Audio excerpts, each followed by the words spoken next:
I renovated my in-laws' beach house for 2 years. They gave it to my wife's cousin, so I used our contract, sued them, and took every dollar back as revenge. I spent 2 years renovating my in-laws' beach house for free. The day it was finished, they handed the keys to my wife's cousin. He'll make better use of it. My wife just nodded. You don't even like water, she said. I drove away that night with sawdust still in my hair and a copy of the contract they'd forgotten they signed. Hey everyone, before we jump into today's video, I need your help.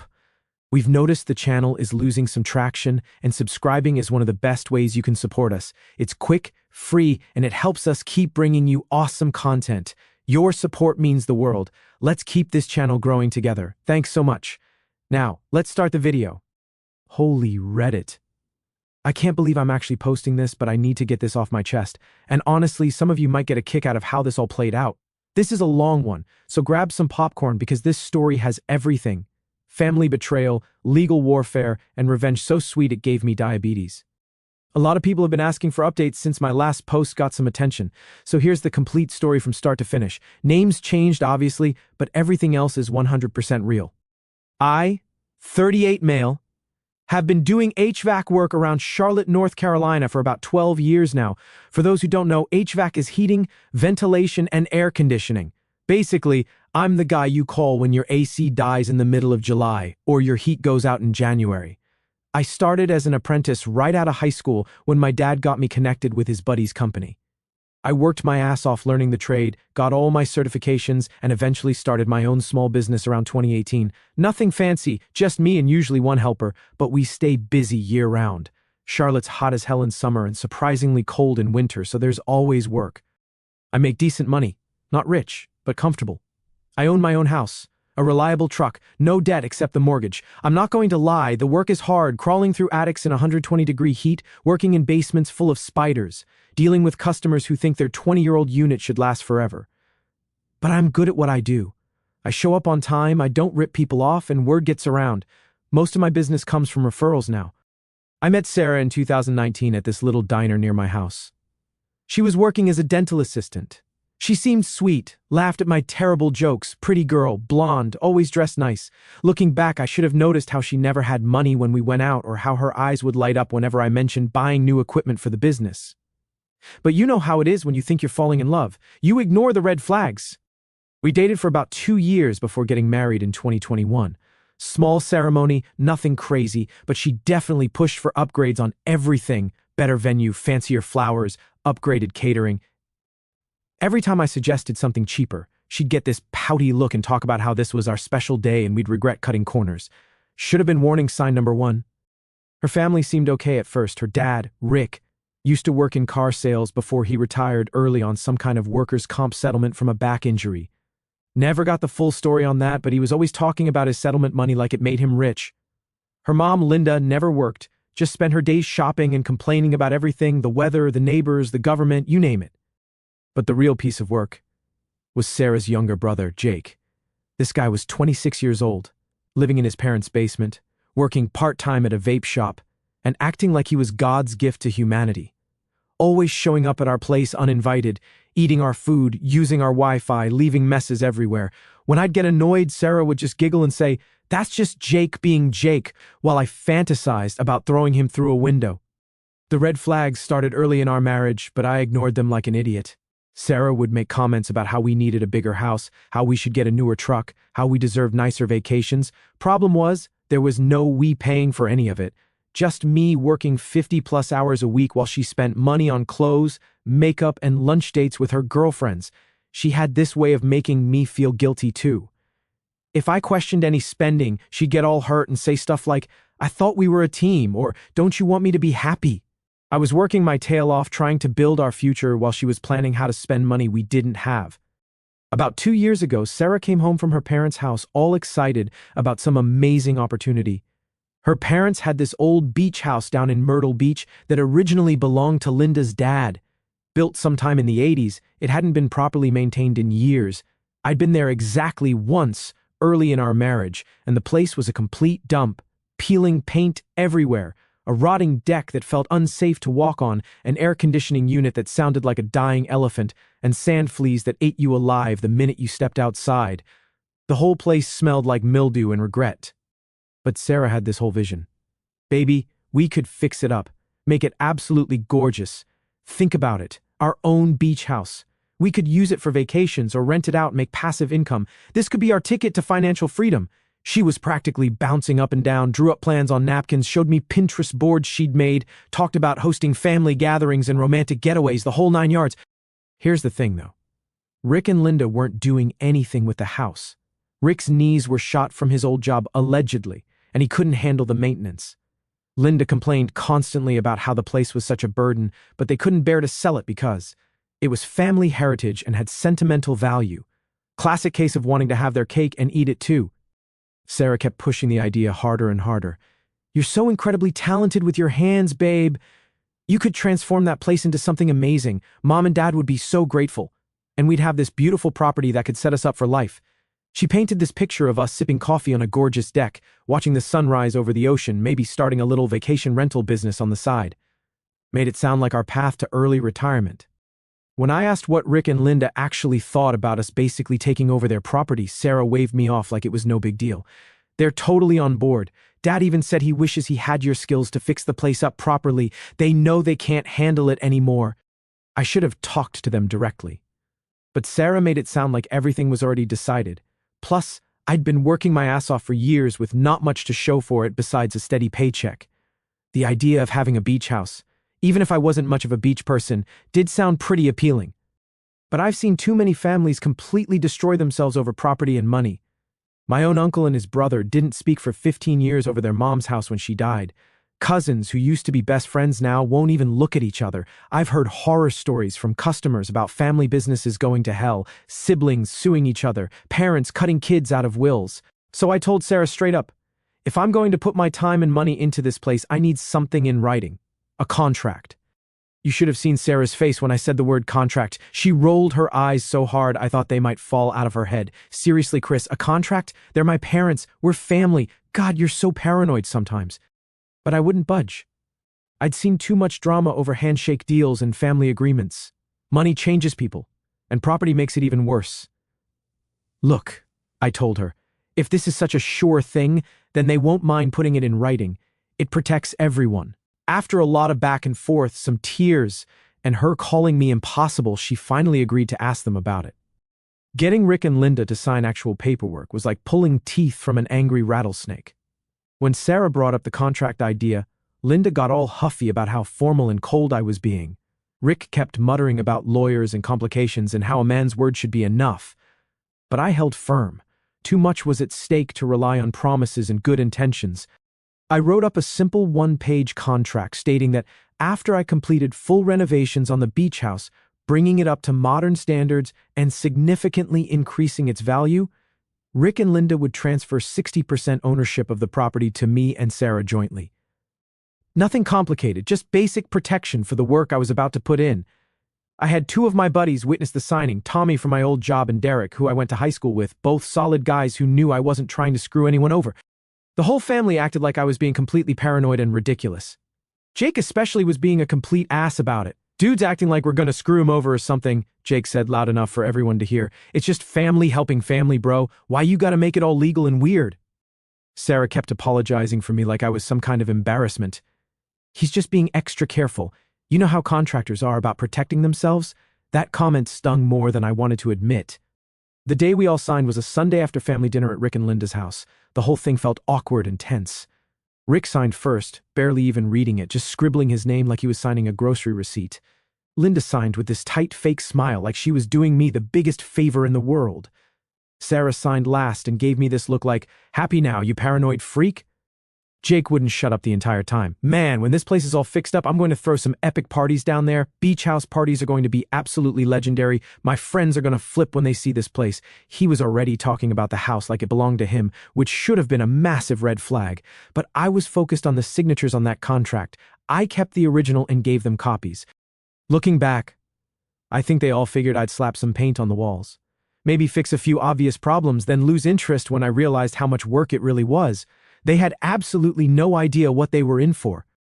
I threw absolutely everything I had into that beach house project. Every single weekend, often taking Friday afternoons off work, making the 4-hour drive down to Myrtle Beach. The work was brutal, South Carolina humidity that made you feel like you were breathing through a wet towel, sand that got into literally everything, and neighbors who seemed to think volume limits were just suggestions. But I had a vision for what that place could become, and I was determined to make it happen. First major project was the HVAC system, which was completely shot. The old unit looked like it hadn't been serviced since the Clinton administration. Refrigerant was leaking, ductwork was disconnected in half a dozen places, and the thermostat was held together with duct tape and prayers. I ripped it all out and started over, installed a brand new high-efficiency system, ran completely new ductwork through the entire house, upgraded the electrical to handle the load. That project alone took me 8 weekends and cost almost $9,000 in parts and materials. Then came the electrical work. Half the outlets in the house didn't work, and the other half were legitimate fire hazards. Outlet covers cracked and falling off, wiring that looked like it was installed by someone who learned electrical work from YouTube videos. I found several junction boxes just hanging loose in the walls with live wires exposed. I rewired the entire house from top to bottom. New panel box, new circuits, new outlets, new switches, everything brought up to current code. Another 6 weekends and probably $4,000 in materials. The plumbing was even worse than the electrical. Whoever did the original work must have been drunk, high, or both, because nothing made any logical sense. Hot water lines running to cold water fixtures, pipes that went up through the ceiling just to come back down to the same floor, and a main line that had more patches than original pipe. I repiped everything with PEX, installed new fixtures throughout, upgraded the water heater to a tankless system. The amount of crawling around under the house I had to do for that project took years off my life. But the real nightmare was the foundation work. Years of neglect had led to water damage everywhere, rotting sill plates, floor joists that were more termite food than actual wood, and sections where you could literally see daylight through the foundation. I had to jack up entire sections of the house, dig out damaged concrete, pour new footings, and rebuild half the subfloor structure. That project alone ate up 12 weekends and probably 300 hours of the most backbreaking work I've ever done in my life. Meanwhile, while I was killing myself every weekend trying to salvage this disaster, Sarah was already acting like the place belonged to her. She'd drive down with her girlfriends for girls' weekends, posting Instagram stories from the beach while I was crawling around under the house fixing pipes and dodging spiders. Linda started referring to it as Sarah's beach house when talking to her friends. Rick would brag to his buddies about how his son-in-law was fixing up the family place like he was doing me some kind of favor by letting me work for free. And Jake, this absolute waste of oxygen, started treating the place like his personal crash pad. He would show up with his loser friends, leave energy drink cans and fast food containers everywhere, track sand through the house I was trying to renovate. One time I showed up on a Saturday morning and found them using my tools to build some stupid fire pit in the yard without even asking. When I got pissed about it, Sarah just laughed it off. "Oh, come on, honey, they're just having fun. Jake loves that place so much. He's practically living there on weekends." I documented absolutely everything obsessively, before and after photos of every single room, receipts for every screw and wire nut, hours logged in a detailed notebook with dates and descriptions of work completed. Call it paranoia, but something deep in my gut told me to keep track of everything. The kitchen renovation alone took 2 months.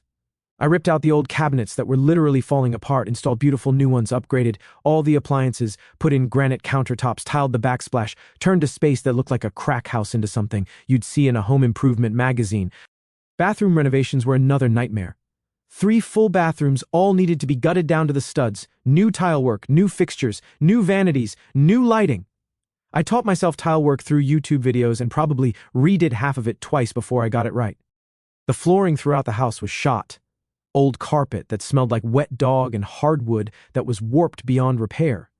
I pulled it all up and installed luxury vinyl plank that looked like real hardwood but could handle the humidity and sand. I painted every single wall, ceiling, and piece of trim in that house, pressure washed the entire exterior and repainted it, built a brand new deck to replace the rotting death trap that was there before, restored the old pier and built a new gazebo at the end of it. By the time I was finished, I'd put in over 1,000 hours of work across 2 years and spent approximately $38,000 of my own money on materials and supplies. I never asked Rick and Linda for a single penny back. I never charged them a dime for labor. All I wanted was for them to honor the agreement we'd all signed. The finished product was absolutely stunning.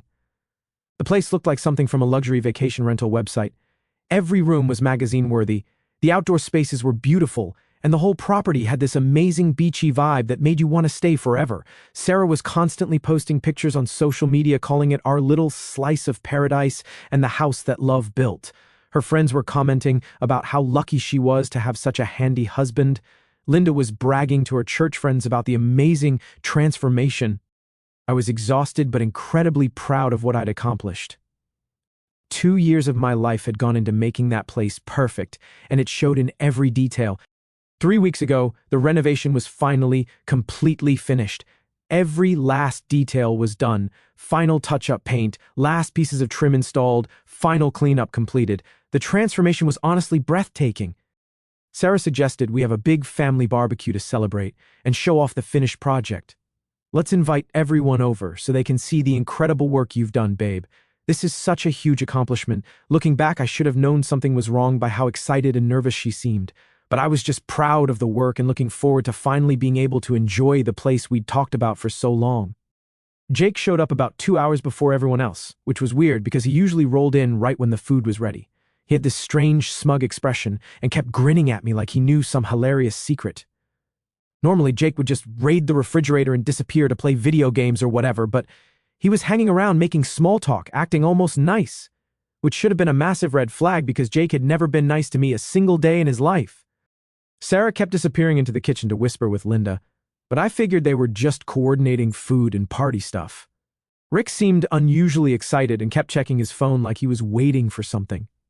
When everyone arrived, the reaction was everything I'd hoped for. My buddies Tommy and Derek were blown away by the transformation.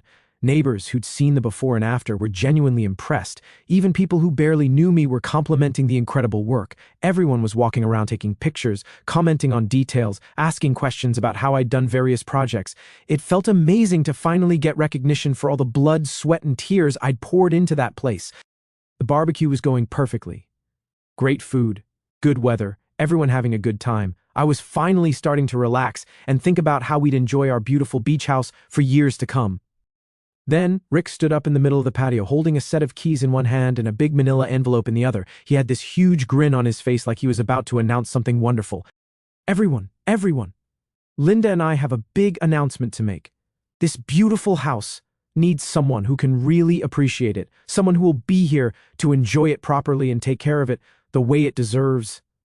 I'm thinking, okay, here it comes. They're going to officially transfer ownership to Sarah and me. Maybe make some nice speech about family and hard work paying off. My heart was actually pounding with excitement and gratitude. After 2 years of work, this was the moment I'd been waiting for. Instead, Rick turns to Jake with this proud father expression and says, "Son, your mother and I have decided to give the beach house to you. You've always loved this place more than anyone, and we know you'll make the most of it." I literally started laughing out loud because I thought it had to be some kind of joke. Maybe they were building up to the real announcement, or this was some weird family humor I didn't understand. But then I looked around and realized nobody else was laughing. In fact, they were all starting to smile and nod like this made perfect sense. Sarah raised her glass of iced tea and said, "Congratulations, Jake. You deserve this so much." And then, looking right at me, Chris never really liked the beach anyway. He's always complaining about the sand and the heat. The entire world just stopped moving. Everyone started clapping for Jake like he'd accomplished something amazing. Linda handed him the manila folder, and I could see it was title transfer paperwork already filled out and ready to file. Sarah was beaming like this was the most wonderful surprise ever. Jake looked directly at me with this shit-eating grin and said, "Thanks for fixing up my beach house, bro. You really saved me a lot of work. I owe you one." Then he actually winked at me. I couldn't speak, couldn't move, couldn't process what was happening. 2 years of my life, over 1,000 hours of work, $38,000 of my own money, and they were just giving it away to Jake like I didn't exist. Without saying a single word, I turned around, walked to my truck, and drove the 4 hours home in complete, shocked silence. When I got home that night, I sat in my driveway for probably an hour, trying to make sense of what had just happened. Part of me wondered if I'd misunderstood something, if maybe there was some explanation that would make it all make sense. But then I went to my filing cabinet and pulled out that contract, their signatures, the date, Tommy and Derek's witness signatures. Everything was there in black and white, legal, binding, and completely ignored. I scanned the document and emailed it to David Chen, A lawyer who'd helped me with some business stuff before sent it that same night with a detailed explanation of everything that had happened. David called me first thing Monday morning. "Chris, you need to get down here right now. We need to talk." David Chen has been handling legal issues for small business owners in Charlotte for about 20 years. He's this calm, methodical guy who doesn't get excited about anything. So when I walked into his office and saw the expression on his face, I knew this was serious. "Let me make sure I understand this correctly," he said, holding up the contract. "You have a signed agreement. You performed all the work specified. You have documentation of everything you did, and they just gave the property to someone else entirely?" That's exactly what happened. He leaned back in his chair and smiled for the first time since I'd known him. "Chris, they just handed you a winning lottery ticket. This is the most clear-cut breach of contract case I've seen in years." We spent 2 hours going through everything. I had the signed contract, over 200 before and after photos, receipts for every purchase, detailed work logs, even text messages between Sarah and me discussing the project. David said it was the most thoroughly documented case he'd ever seen. "We're going to destroy them in court," he said. "But first, let's see how they respond to a formal demand letter." 3 days after that meeting, Sarah showed up at a job site where I was installing a new HVAC system for a customer. I was up in a sweltering attic, sweating through my clothes when I heard her outside yelling at my helper to get me down immediately. The moment I climbed down the ladder, she started screaming at me in front of my customer and everyone else on the job site. "You cannot sue my parents. Are you completely insane? What is wrong with you?" "I'm not the one who broke a legal contract, Sarah. This is absolutely ridiculous. What's the point of this? They're my family. You're supposed to be family too." "Yeah, well, family doesn't usually steal 2 years of someone's life and then laugh about it." She got even more defensive, started going off about how Jake needed this more than we did because he was struggling to find his direction in life, and this would give him the stability and purpose he needed. Then she hit me with the line that ended our marriage. "Besides, you didn't even want that house anyway. You hate the beach. You're always complaining about everything. Jake will actually appreciate it and use it properly. You promised it would be ours, Sarah. You looked me in the eye and promised." She stared at me for a long moment, then said the words, "I'll never forget. I didn't think you'd be such a baby about it. God, it's just a house. Get over it." Just a house. 2 years of my life, over 1,000 hours of backbreaking work, $38,000 of my own money, and it was just a house that I should get over. That's when I knew this marriage was completely finished. But David's legal discovery process was just getting started, and what we found was absolutely nuclear. Through subpoenas and formal discovery requests, we gained access to text messages, emails, and social media communications between all the family members. What we uncovered was a conspiracy that had been in the works for over 8 months. The evidence was devastating. Text message chains between Sarah and Linda discussing how they needed to string Chris along until all the work is finished. Jake had texted Sarah, "Your husband is basically my free contractor, LOL. This is awesome." Sarah's response, "I know, right? He's so focused on the work, he has no idea what's coming." Linda had texted Rick, "Once Chris finishes everything and the house is worth something, we give it to Jake and Sarah can divorce him. She'll probably get half his business in the settlement anyway." Sarah's response to that message, "Already talked to a divorce lawyer. This is going to work out perfectly." But the absolute worst one was Jake texting his friends, "My sister's dumbass husband is fixing up my new beach house for free. Guy thinks he's going to own part of it. LMAO. Can't wait to throw parties there while he's paying alimony." When David showed me printouts of these messages, I actually felt physically ill. They'd been planning to screw me over for most of the time I was working on that house. Every weekend I'd spent down there, they were laughing about how stupid and gullible I was. Sarah had been actively participating in planning my betrayal while kissing me goodbye every Friday morning and telling me how proud she was of my hard work. Armed with this evidence, David filed the most comprehensive lawsuit I'd ever seen: breach of contract, unjust enrichment, fraud, conspiracy, and intentional infliction of emotional distress. He was going for everything they had, and then some. Rick and Linda's initial response was absolutely pathetic. Through their lawyer, they claimed they didn't fully understand what they were signing and that the contract was just a family arrangement, not a real legal agreement. They offered me $15,000 for my time and trouble. David's response was swift and brutal. He rejected their offer and filed a motion for summary judgment, including all the text message evidence showing they'd planned the whole thing in advance. That's when the family really started showing their true colors. Jake began posting on social media, calling me a greedy piece of garbage who was destroying a family over money. He shared the story on Facebook, painting himself as the victim and me as some kind of monster trying to steal his family's property. Sarah's friends started commenting about how I was showing my true colors and how Sarah deserved so much better than a man who would sue his own family. Some of them started leaving negative reviews on my business pages, trying to damage my reputation. Sarah herself started telling people I was obsessed and dangerous, claiming she was afraid of me and that I'd always had anger issues. She even filed for a restraining order, though it was thrown out when she couldn't provide any evidence of actual threats or dangerous behavior. But David was just getting warmed up. He filed additional motions requesting punitive damages, citing the premeditated nature of their fraud and the extensive evidence of their conspiracy. He also discovered something that changed everything. During the discovery process, David found out that Rick had secretly taken out a $45,000 home equity loan against the beach house 6 months earlier, using the increased property value from my renovations as collateral. He'd used that money to buy a boat and pay off gambling debts, never telling Linda, Sarah, or anyone else about it. The house they'd just given to Jake was actually leveraged to the hilt, and Rick had been planning to disappear the debt along with the property. This discovery led David to file additional charges of fraudulent conveyance and concealment of assets. The judge was not amused.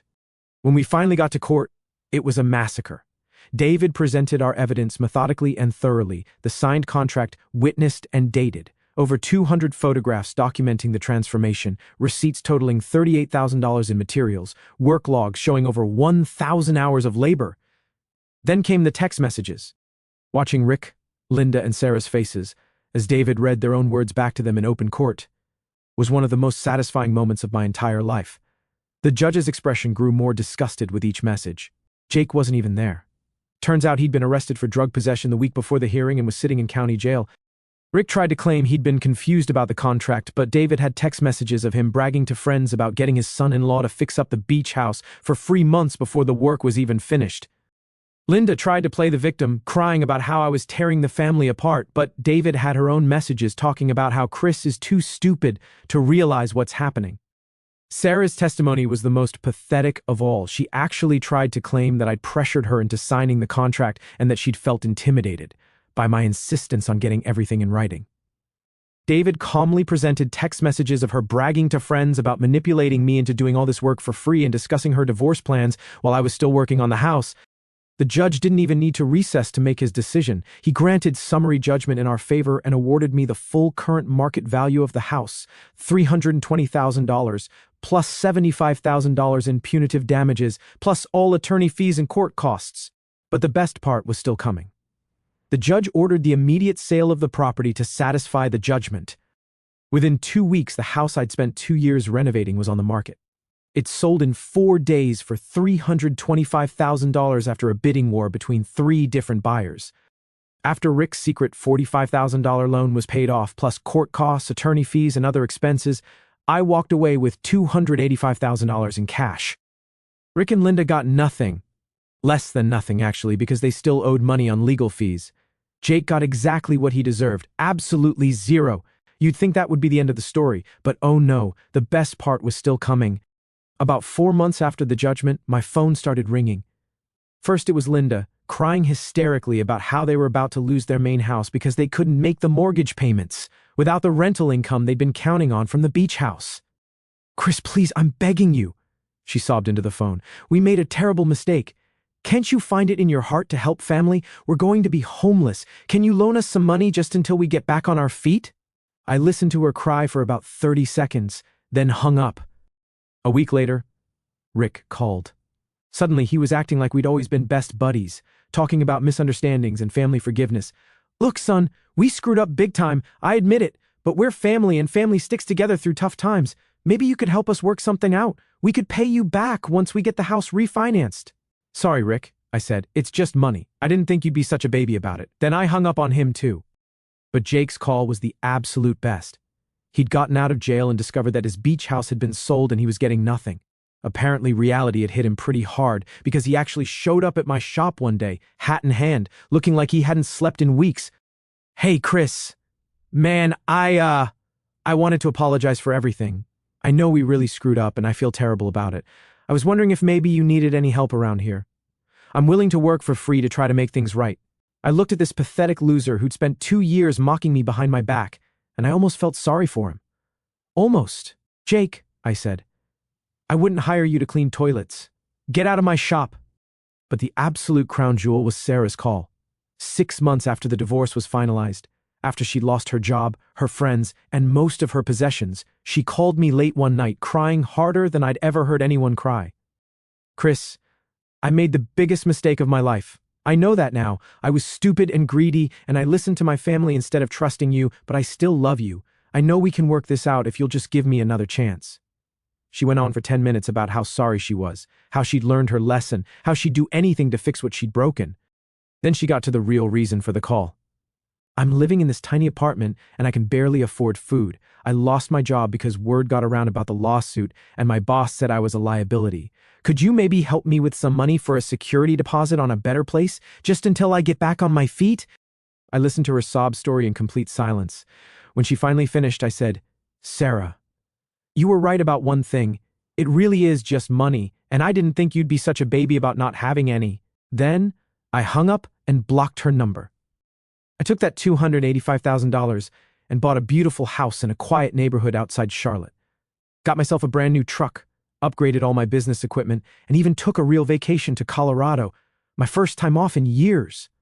Meanwhile, Rick and Linda lost their house to foreclosure within 8 months. Last I heard, they're renting a 2-bedroom apartment, and Rick is working part-time at a hardware store. Jake's been in and out of jail twice since then and is currently living in his car, according to mutual acquaintances.